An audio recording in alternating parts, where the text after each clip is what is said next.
نحمد ونصلي على رسوله الكريم اما بعد فاعوذ بالله من الشيطان الرجيم بسم الله الرحمن الرحيم ان الله وملائكته يصلون على النبي يا ايها الذين امنوا صلوا عليه وسلموا تسليما اللهم صل على سيدنا ومولانا محمد وعلى آله وسلم رب زدنی علما۔ حدیث رسول صلی اللہ علیہ وسلم چینل پہ آپ سب کو خوش آمدید۔ ماشاءاللہ بہت مبارک مہینہ ہے جو رمضان مبارک کا وہ چل رہا ہے۔ اس سلسلے میں ماشاءاللہ کافی بیانات ہو چکے ہیں روزے کے مسائل کے بارے میں۔ آج انشاءاللہ گفتگو تھوڑی سی ہوگی اس رات کے بارے میں جو 1000 راتوں سے بھی بہتر ہے۔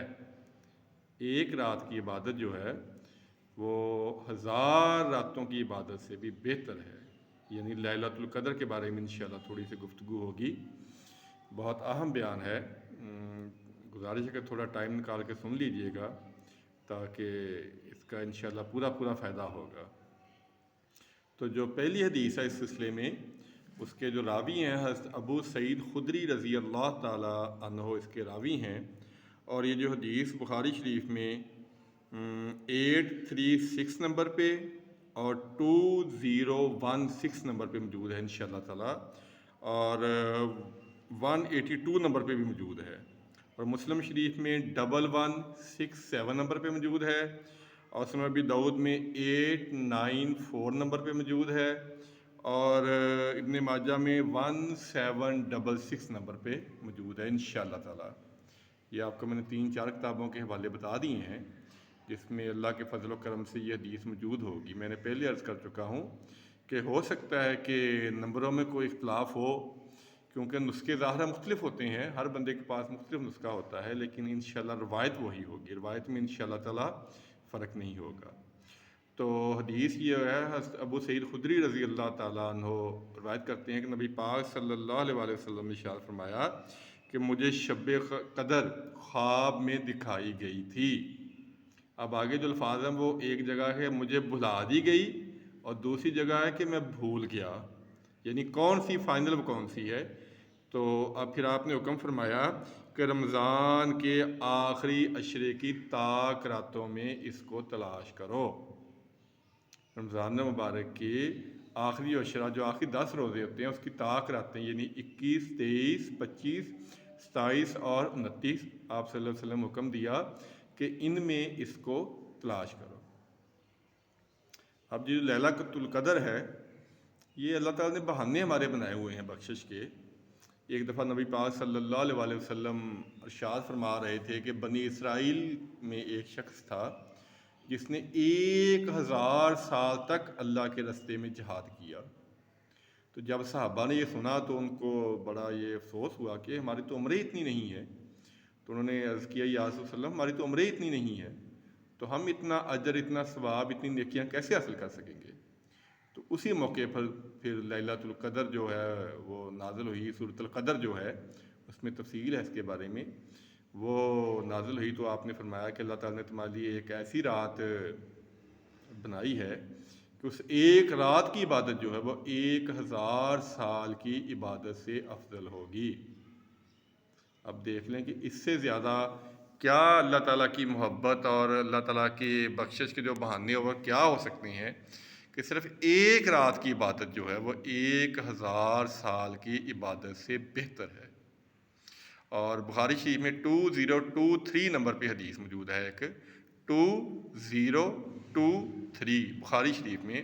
اور اس حدیث کے راوی ہیں عبادہ بن صامت رضی اللہ تعالی عنہ۔ یہ حدیث ذرا غور سے سنیے گا کہ پہلے بھی بیان ہو چکا ہے کہ جو آپس کے جو بحث مباحثہ ہوتا ہے یہ بڑی خطرناک چیز ہے، اس سے بہت بڑے نقصان ہو جاتے ہیں، اور جو لڑائی جھگڑا آپس میں ہے یہ بھی اچھی بات نہیں ہے۔ اب دیکھیں کہ 2 مسلمان آپس میں لڑ رہے تھے، یہ حدیث میں پھر بتاتا ہوں آپ کو، بخاری شریف میں 2023، اور عبادہ بن صامت رضی اللہ تعالیٰ عنہ اس کے راوی ہیں کہ نبی پاک صلی اللہ علیہ وسلم ہمیں لیلۃ القدر کے بارے میں بتانے تشریف لا رہے تھے باہر حجرہ مبارک سے۔ تو جب باہر آئے آپ تو آپ نے دیکھا کہ دو مسلمان آپس میں جھگڑ رہے ہیں،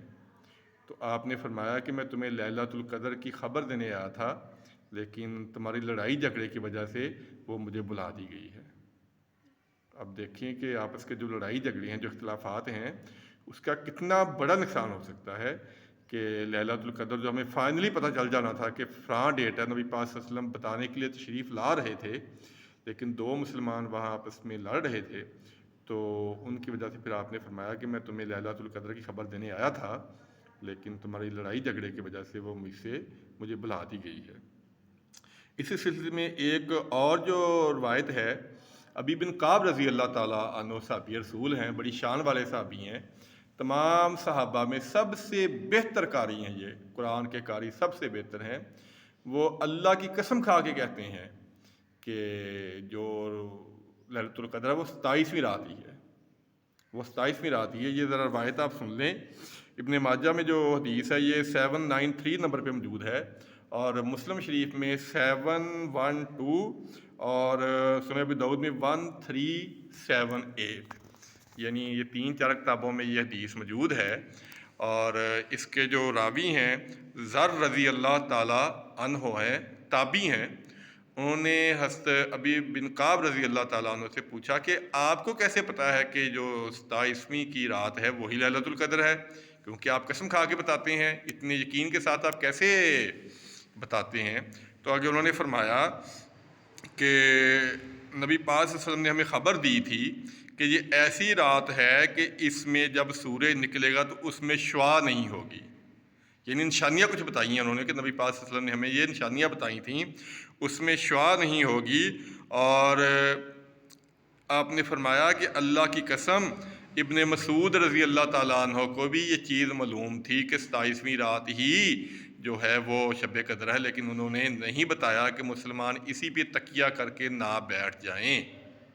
یہ آپ کو میں نے نمبر بتا دیے ہیں، آپ وہاں جا کے خود بھی یہ حدیث جو ہے وہ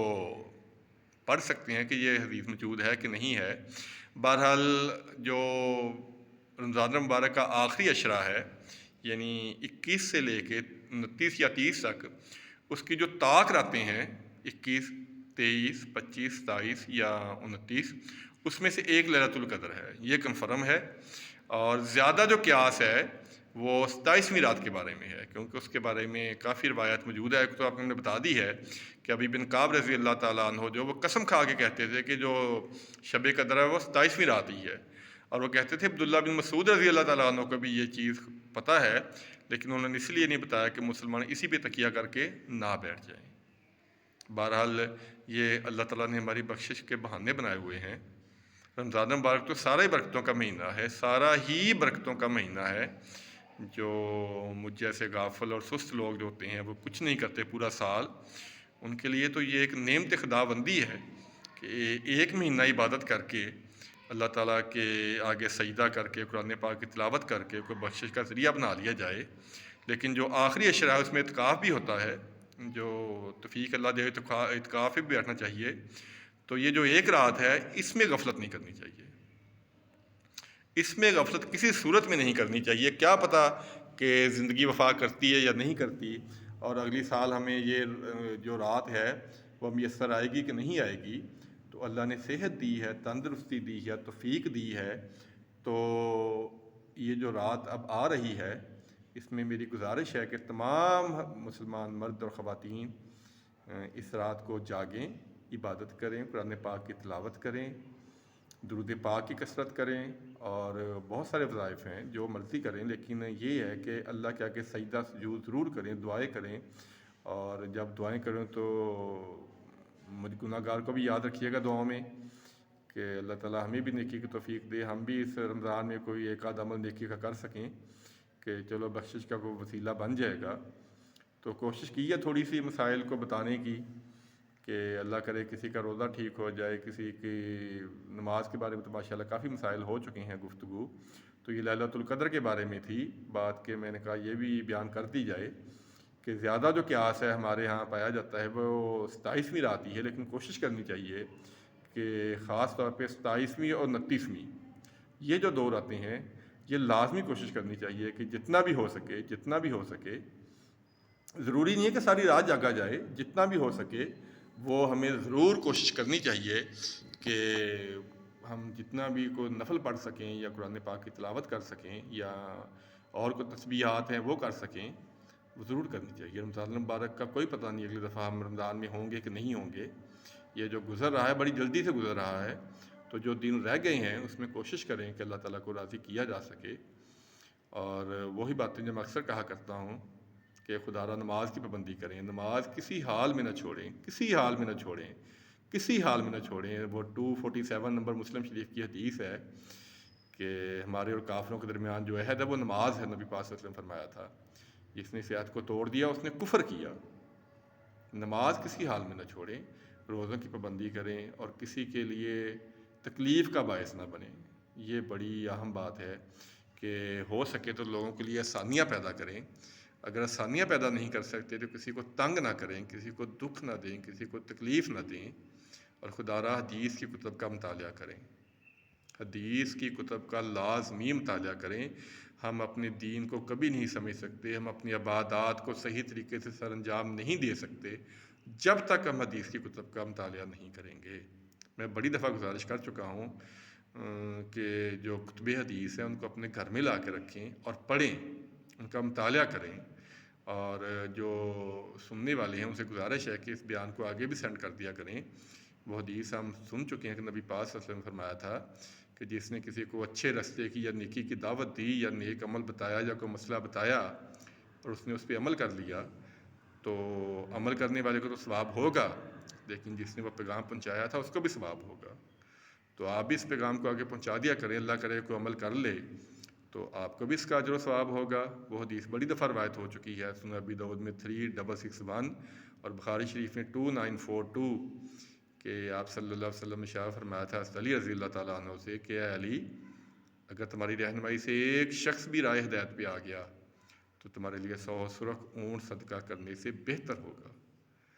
تو کیا پتہ اللہ کرے کوئی بات سن لے اور اس کے دل میں بیٹھ جائے، کسی کی نماز ٹھیک ہو جائے، کسی کے روزہ ٹھیک ہو جائے، کسی کو وضو کا طریقہ آ جائے،